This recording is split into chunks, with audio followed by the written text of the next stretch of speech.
You're listening to Leadership Powered by Common Sense with your host, Doug Thorpe. Here's Doug.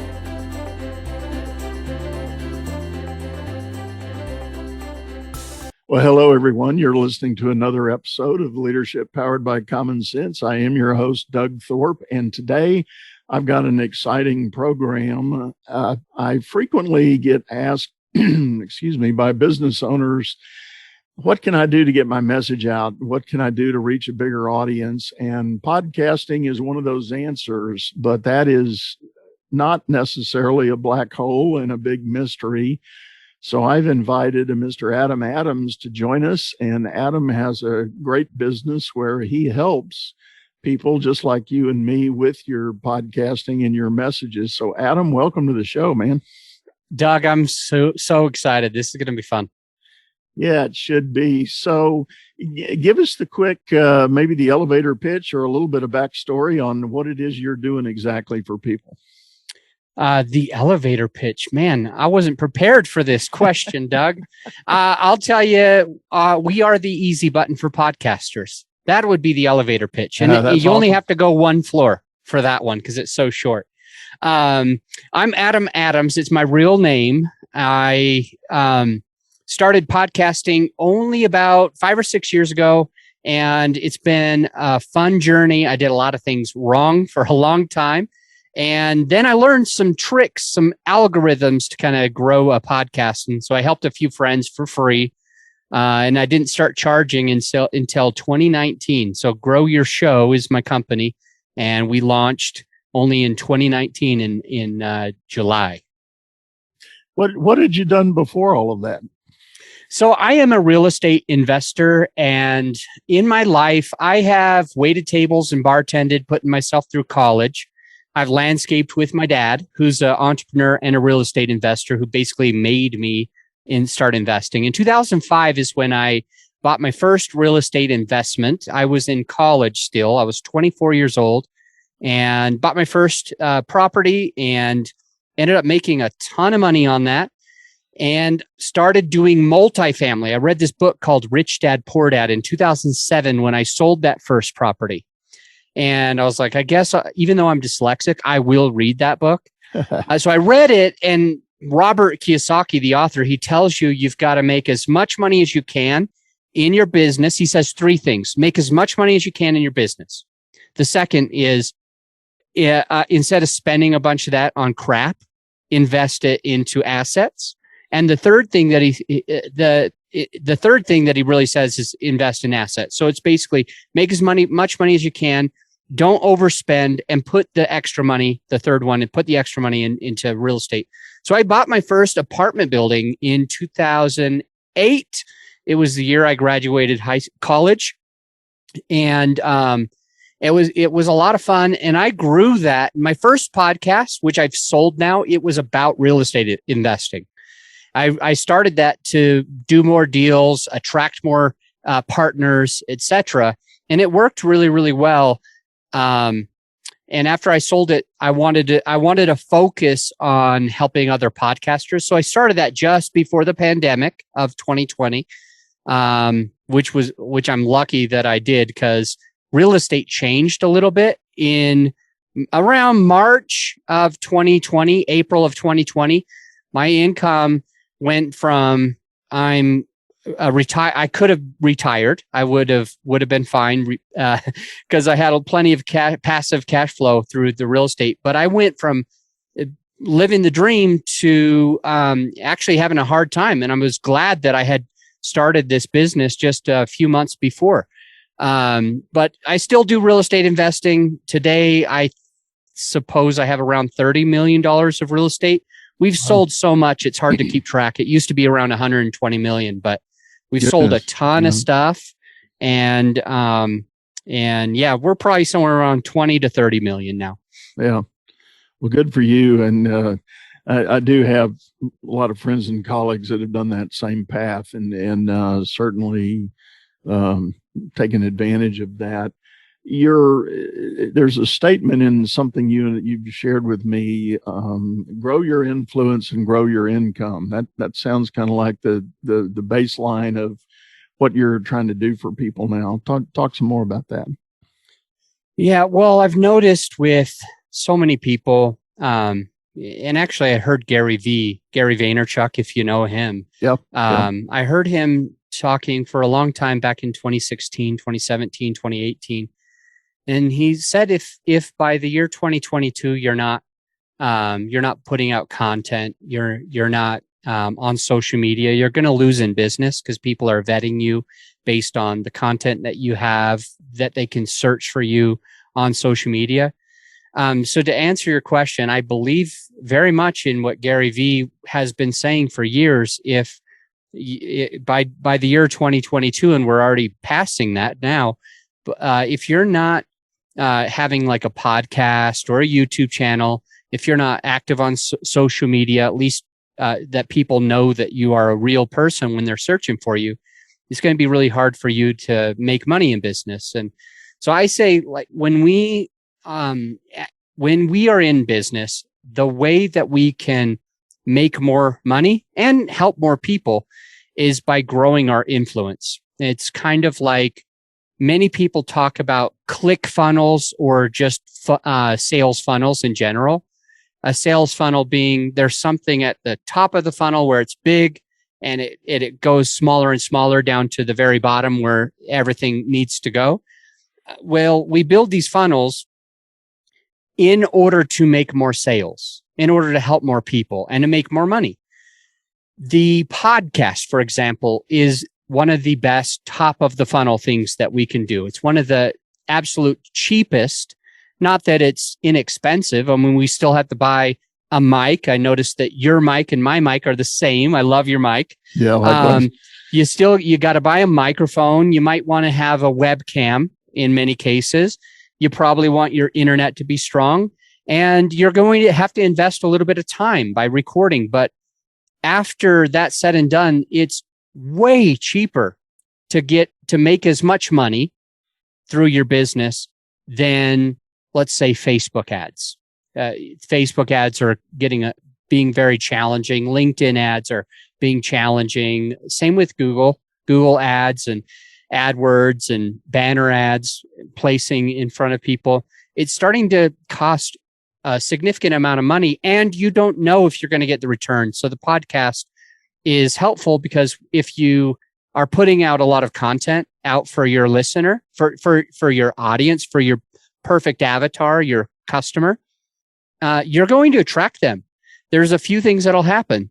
They're going to get to know you a lot better because you have multiple episodes, and it's not just a one-time message like it is like with a Facebook ad. They're actually going to listen to this episode, the next episode, and they're going to start to get to know Doug Thorpe, Adam Adams. They're going to start to get to know who you are.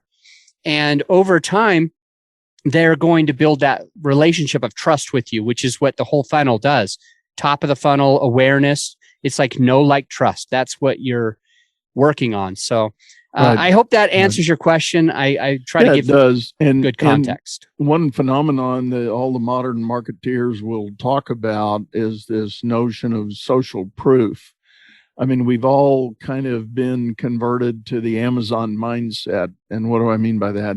I mean, we go look for a thing on Amazon. One of the first things we do, we look at that review line. We say, what are people saying about this product? Well, they're doing the same thing about you and me. They're looking for that proof of we've got some kind of audience, we've got some kind of reputation, and maybe even some written reviews or likes or tags or things like that. I always chuckle. You probably experience this. I probably get a dozen hits a day, people wanting to sign me up to do a lead generation service. And I start looking at their social media profiles, and they've got like 100 followers. And I'm like, sorry, guy, I'm already at 200,000. Why should I work with you? You don't even have anybody. Yes. So I'm with you 100% there. I like that social proof thing. Human beings, we have some similarities to lemmings, those little animals, those little critters, and they'll come close to a cliff And for the most part, they'll be afraid to jump off. But it's strange. Once one person goes down that cliff, it doesn't matter if they landed or not. The next lemming is like, I guess I'll try it. I guess this is fine. But when we see our friends doing something, when we see people like us liking something, it allows us a better opportunity to like that thing. In fact, I'm speaking at a podcast conference coming up and for podcast movement. And the topic is all about this social proofing and getting, ratings and reviews for your podcast, just like Amazon, as you mentioned, just like Amazon, whereas you're on this platform and you can see what other people like you think about that product. It allows you to be able to trust it. And there's a lot of reasons why we like Amazon. We can buy stuff in our underwear. Yes. We don't have to drive anywhere. Yes. We have multiple stores in one place. Yes. But also because we can see the social proof of what other people are saying about the products. Right. And that is so important. So I think for some people that might be listening to this, if they're a coach or an advisor or a counselor or a fitness coach or somebody like that with that kind of business, probably podcasting has become fairly synonymous because it's largely a knowledge-based delivery. But I want to jump straight into the idea because I've read some of your client references, and you've got people that are doing other kinds of business besides just that sort of knowledge-based delivery. So talk to us about that. So we're talking about people that can have a podcast and some of our clients, what they do. Right. All right. Right. A significant portion of my clients happen to be, and by no means does this mean it's the only person that we can serve. It's just funny because I did a lot of real estate investing in my life, and I've spoken at a lot of real estate investing conferences around the country. And so I've made some connections with people and people in the real estate space that want to become a podcaster. They generally think of me first, or often they seem to. So we serve a lot of real estate investors that are either got a real estate coaching business and they're able to make, 30 or 40,000 per client. Every time someone joins, it's a quick 30 or 40,000. So it makes a lot of sense for a real estate coach to start a business like that. And then I have a whole bunch of real estate agents, in many cases for EXP, this company called EXP, whereas you can basically make a downline like an MLM almost. I'm not trying to be insulting or anything like that, but kind of like an MLM. You have a downline, multi-level marketing, whereas you can be making residual income off of all of these other people that you've gotten in. So a lot of people in that real estate space that are deciding that they want to start a podcast, they want it to blow up so that they can ultimately have, $200,000, $300,000 per month, which one of my clients does. And then the third real estate client that often comes to us is somebody who is what's called syndicating deals. This basically means they're putting a whole bunch of other people's money in so that they can buy a giant like apartment building or Right. self-storage unit. Right. And so they want to be able to attract the passive investors, those investors who want to be limited partners, put their money in and make money without having to do anything. But other clients that we have and are serving, Maya Acosta, she's got she is a plant-based, sorry, I'm using the wrong term, plant-based coach. And she speaks around the country and she wants more exposure and she wants to help more people than she can one-on-one. So she has a podcast. We're growing that. Crystal Bauer is a wellness expert. So she's kind of like Maya Acosta, but she focuses a lot on growing your business, growing yourself, self-development, self-improvement, and healthy living, exercise, and good diets. And then we've got business coaches. We have several personal coaches. We don't yet have a physical coach, although we do have 3 people that are biohacking coaches. I had never heard of that. They don't necessarily teach you how to exercise, but they teach you, how to take supplements that kind of are helping what you do. And then there's a guy who has a bigger company that mainly staffs. It's a staffing agency. They mainly staff huge amounts of staff for one company, all at the same time. So any company that needs like a bunch of those, his company focuses on that. So we've got that, and I can't even like pinpoint all of them. There's a few financial planners, and that's all I can think of right now. Yeah. Well, I think that may be a good point. We're going to take a quick commercial break, and then we'll be right back after that. This program is being brought to you by Headway Exec, leadership coaching and business advisory services.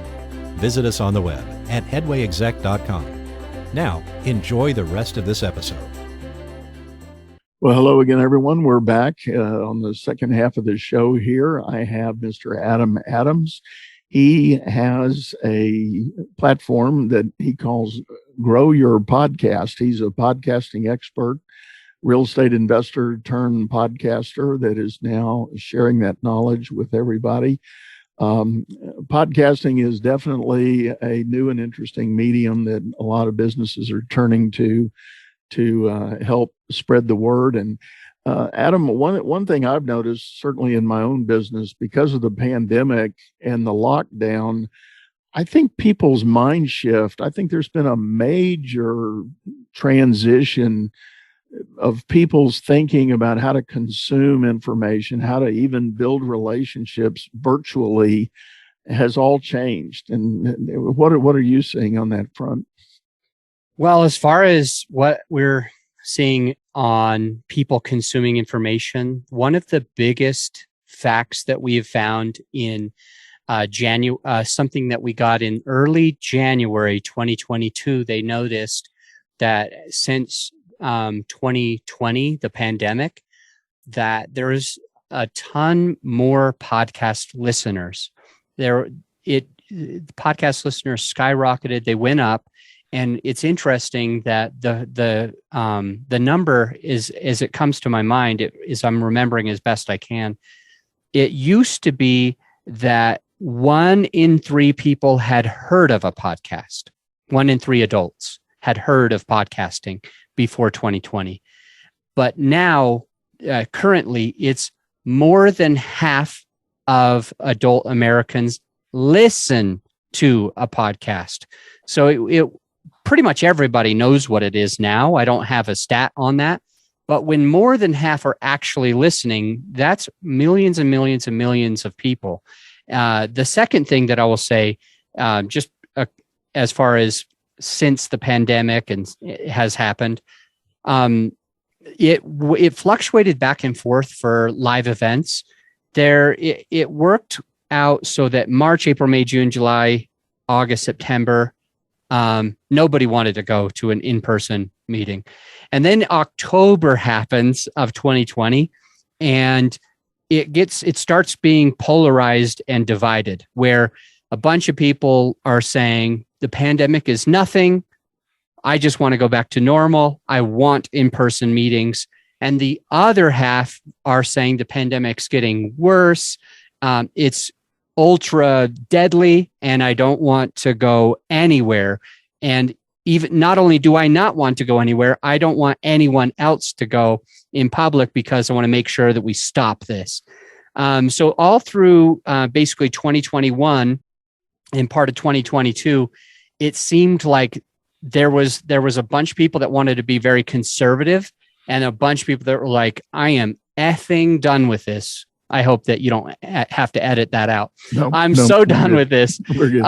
And then nowadays, now that we're kind of in the 2022s and a lot of the mandates are being lifted in most states across our nation, and also in many other nations that had been banning any international travel, it seems like the in-person stuff is going back to normal. However, we have not been losing, at least from the last numbers that I looked at. We hadn't been losing podcast listeners, even though in-person events are still coming back.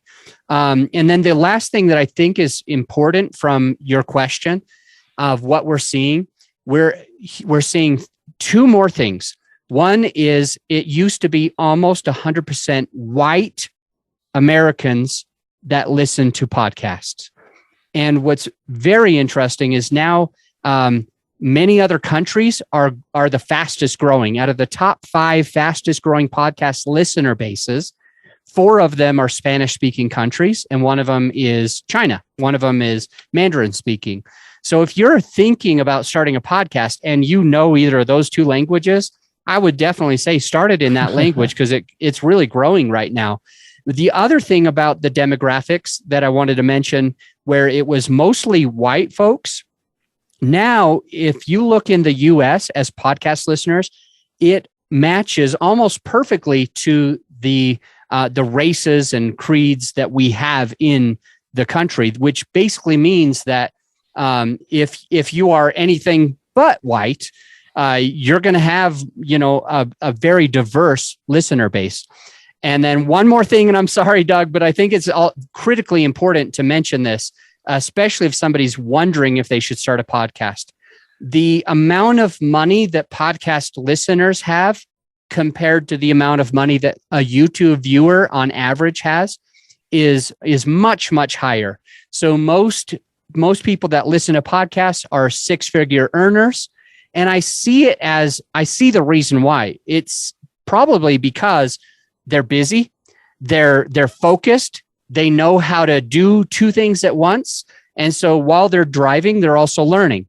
While they're exercising, they're also learning. While they're doing their morning routine, they're getting their favorite podcast. And so these higher income earners seem to be the main type of person that is currently listening to podcasts. So that's beneficial if your audience, if your listener has money. If the person that you want to work with has money, you're probably going to find them easiest on your podcast.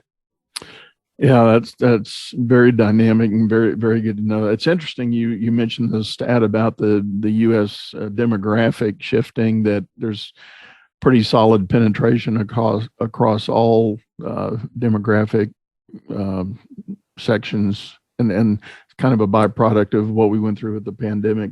That is interesting. I want to shift for just a minute. Let's get into a little bit of the technical stuff for somebody that's maybe sitting here listening going, yeah, guys, I get this. I know all this. That's why I want to do it, but I don't know where to start. Do you have a quick, 3-item or 5-item punch list that you would tell somebody to think about if they're really wanting to get going?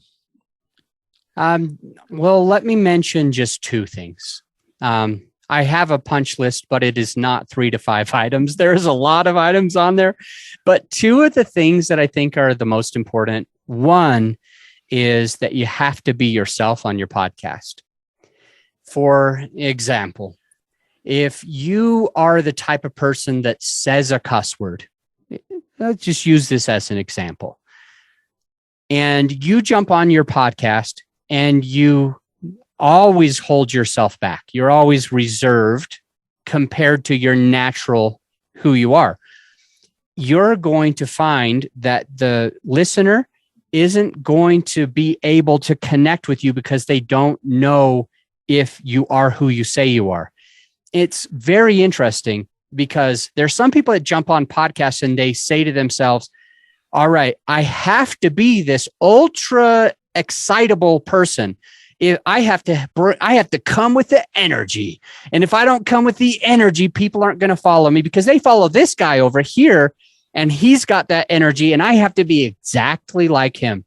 Or you naturally would talk to your brother, your sister, your best friend, your spouse in a certain way. You would be comfortable and you would talk to him a certain way.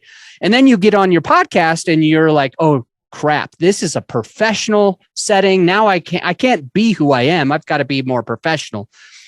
All of those things have the thing that I always call it is dissonance. Dissonance because I grew up as a musician. I used to compose music when I was small.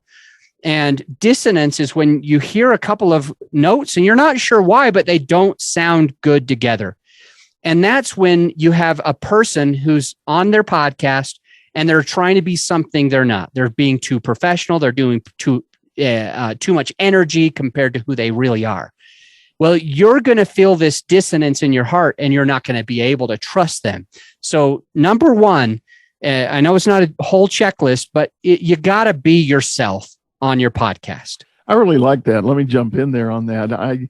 Because I'm thinking when I first started doing podcasting, I struggled with that because just to your point, I watched guys like Gary Vee and who was one of the other guys. I can't think of his name right now. I can picture him, but they're dropping F-bombs and they're kind of ranting and dancing around and waving their hands and doing all kinds of things. And I'm thinking to myself, that's not me. I don't do stuff like that. I'm a Texas boy, bred and birthed here. I'm a little laid back, as you can maybe tell from the way I talk, and I don't get that kind of excitable. I can get passionate about topics and ideas and come across like that, but it's being real is just probably what some would call a little low key. Maybe to the point even people aren't attracted and don't want to listen to what I've got to say because I'm not waving the pom-poms or shooting off guns and things in the background. And so it was a struggle, but I landed where you said. I decided I'm going to be me because that's the easiest thing to do. I just turn on the lights, turn on the mic and go and just let it happen. And if it works organically, then great. If it doesn't, I probably didn't want to work with that person anyway, Yeah. I'm fully with you, and I'm glad that you went an extra step on that topic. If I could say 3 instead of 2, but I'll try to make these other 2 faster than that one. Yeah. You have to understand who you're speaking to. You got to know your avatar. And this is one of the most common mistakes that all podcasters make is they have some idea of what they want to achieve or some idea of who they might want to attract, but they don't niche it down. They don't really think of it as one person. And by not understanding your avatar, you're going to find that you don't grow an audience. It's weird because it's what do you call it? It's counterintuitive because people think I've got to keep my subject broad so that I can attract millions and billions of people. But the way that they actually get the higher listener base is by only talking to one of those people, because then you're sharing it. The third one would be marketing. And I think there's a common misconception that because I have a podcast, I am famous. There's a misconception that people might think something like, I start a podcast, it's going to go on Apple. Apple's going to say, oh my gosh, I only have 2.77 million podcasts. And we'll call him Josh Smith, just started a podcast today. Oh, goody, I've got to push it out in front of everybody and make sure Josh Smith is popular. It just doesn't happen. You've got to do the marketing. You've got to put the matters into your own hands to grow your podcast. And so I would say misconception is I have a podcast, so I'm famous versus I have a podcast, so I've got to market it. I have to invest in my podcast so that it can pay dividends back to me. I've got to put the time and the effort and the money into the show. That way I'll start making more time and money because I have the show. It will work, but it only works if you do some work on your own, and you might be able to trigger the algorithms like we do with our clients, trigger the algorithm so that now that your podcast can be ranking and being pushed in front of other people. Yeah, no, that's a great point. And I'm reminded, I've got 2 really close friends and colleagues, and we're all authors, we're content creators, we're bloggers and podcasters. And we joke that probably 6 or 8 years from now we're going to be overnight successes. Yep, We do. Yeah, well, you're already, if with 200,000 followers on your social, you're already doing pretty great, Doug. Yeah, I'm pretty happy with the progress, and we're continuing to grow it. And the team's doing a great job. But hey, Adam, we're almost up on time. Tell us the best way to get a hold of you. Yeah, absolutely. Probably the fastest and easiest way for everybody listening to be able to find me is just going to the podcast on podcasting. I call it POP for short, POP, because you're already listening to a podcast and you can just check us out there. It'd be fast and easy. But if you are looking for some resources or to hire us, then you could go to growyourshow.com. Great. We'll put that link in the show notes here, everybody. And Adam, any last closing thoughts before we sign off here? Yes. One last thought. I'm glad you asked. Most of the people that come on the podcast on podcasting, they are podcasters, and I ask them how long it took them to get started. A significant portion of them say that it took them between 2 to 6 years before they ever pulled the trigger. And they wished that they had done it 2 to 6 years ago. So if you're listening and you're really thinking, and maybe you've already been thinking about starting a podcast, I wouldn't wait, because it's more possible that if you put it off, you might just put it off forever, and you might miss out on what Gary Vee says. If you're not doing this by 2022, you could lose in business. That's a great message, and I hope everybody heard that and understand what I hope you understand what Adam's saying. I'll get it out. It is, if it's an idea that you're thinking about for your business or your program that you've got, and you've got an interest in it, Adam does have a great resource list on his website that he mentioned, growyourshow.com. And there's some tips and tricks out there. It's really not as hard as you might imagine. There are some great things and tools nowadays that can be used. I'll be happy to share my story with anybody that wants to reach back to me. It is an evolution, but it's a journey, and there's nothing like starting today, because growing that audience does take time, but faster you get started, the better it'll be for you. Well, Adam, thank you again, man, for coming on the show and sharing everything. I look forward to visiting with you again, and it's been a pleasure to get to know you, and thanks. Thank you. All right, everyone, we're going to sign off. And as we have said before, I call the show Leadership Powered by Common Sense. Sometimes we make things in our lives just way too complicated, and it doesn't have to be that way. If you're facing a challenge or a situation in your life or in your business right now, just stop a minute and think if there's a simpler way to talk about it, think about it, look at it, find a common sense solution, and you'll probably be a lot better off. Thanks again, everyone, for joining us. We'll see you next time. You've been listening to Leadership Powered by Common Sense, hosted by Doug Thorpe. If you would like to know more about the coaching and advisory services he provides, visit dougthorpe.com.